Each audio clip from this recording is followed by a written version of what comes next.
Commissioner اور district returning officer Muhammad Usman خالد، DPO Tariq ولایت، returning officer Wasim Akhtar Jatoi اور دیگر متعلقہ افسران اجلاس میں موجود تھے۔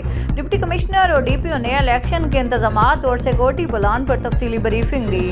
صوبائی الیکشن کمشنر شریف اللہ نے ضلعی انتظامیہ کے شفاف اور مؤثر انتظامات پر اطمینان کا اظہار کرتے ہوئے کہا کہ الیکشن کے غیر جانبدارانہ، منصفانہ اور شفاف انعقاد کے لیے تمام ممکن اقدامات کیے جا رہے ہیں۔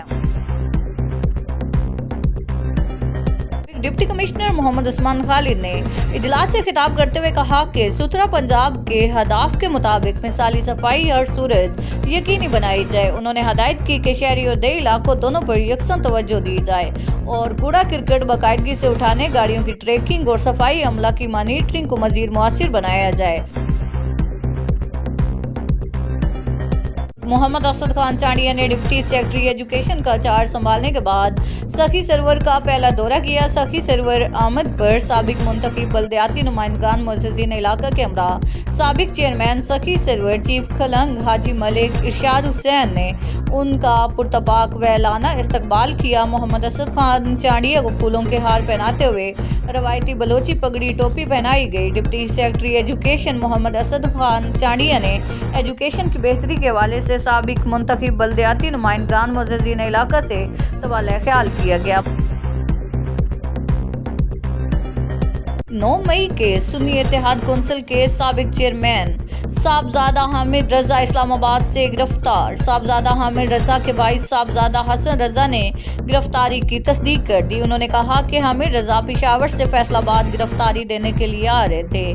پولیس نے صاحبزادہ حامد رضا کو بائی پاس ناکے پر گرفتار کر لیا۔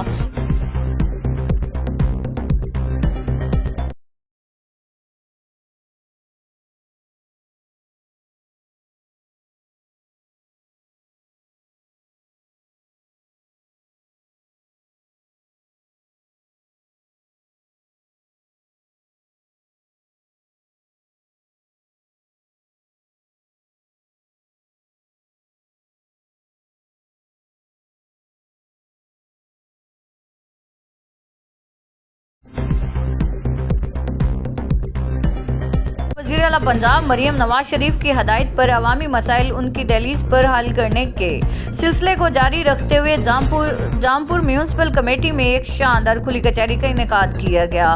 اس موقع پر ڈپٹی کمشنر راجن پور شفقت اللہ مشتاق اور ڈسٹرکٹ پولیس آفیسر فاروق امجد نے عوامی شکایات اور مسائل سنے، جن کے فوری حل کے لیے موقع پر ہی تحریری اور زبانی احکامات جاری کیے گئے۔ ملتان ڈگری کالج کے بالکل سامنے سیوریج سسٹم بری طرح ناکام ہو چکا ہے، جس کے باعث روڈ پر گندا پانی جمع ہو کر شہریوں، طلباء اور ٹریفک کے لیے شدید مشکلات پیدا کر رہا ہے۔ 12 شکایات کے باوجود متعلقہ محکمے کی جانب سے خاطر خواہ اقدامات نہ کیے جانے پر عوام میں شدید غم و غصہ پایا جا رہا ہے۔ شہریوں کا مطالبہ ہے کہ انتظامیہ فوری طور پر سیوریج لائن کی مرمت کر کے سڑک کو صاف کروائے تاکہ مزید مسائل نہ لیں۔ پولیس تھانہ قصبہ گجرات کے علاقے بیٹ رنوجا کے غریب ضعیف العمر کاشتکار اللہ یار ولد اللہ بخش قوم خاک سکنا بیٹ رنوجا کی مورخہ 21 اکتوبر 2025 کو زرعی اراضی ملکیت کھاتہ نمبر 97 پر بااثر افراد غلام اکبر، محمد فاروق، غلام انور ماں دیگر 5-6 نامعلوم نے ٹریکٹر سمیت قبضے کی غرض سے دھاوا بول دیا۔ زوار صادق حسین بشمانی کھوسہ امیر حسین بشمانی کھوسہ کا بھائی ڈاکٹر غلام حسین گرچانی کا کزن شمیر خان کھوسہ اس جہاں فانی سے رخصت ہو گئے ہیں۔ اللہ تعالیٰ جنت الفردوس میں اعلیٰ مقام عطا کرے، جن کی قرآن خوانی بروز ہفتہ 8 نومبر صبح 10 بجے بامقام سیفن شوریہ پل الغازی کوٹہ میں ادا کی جائے گی۔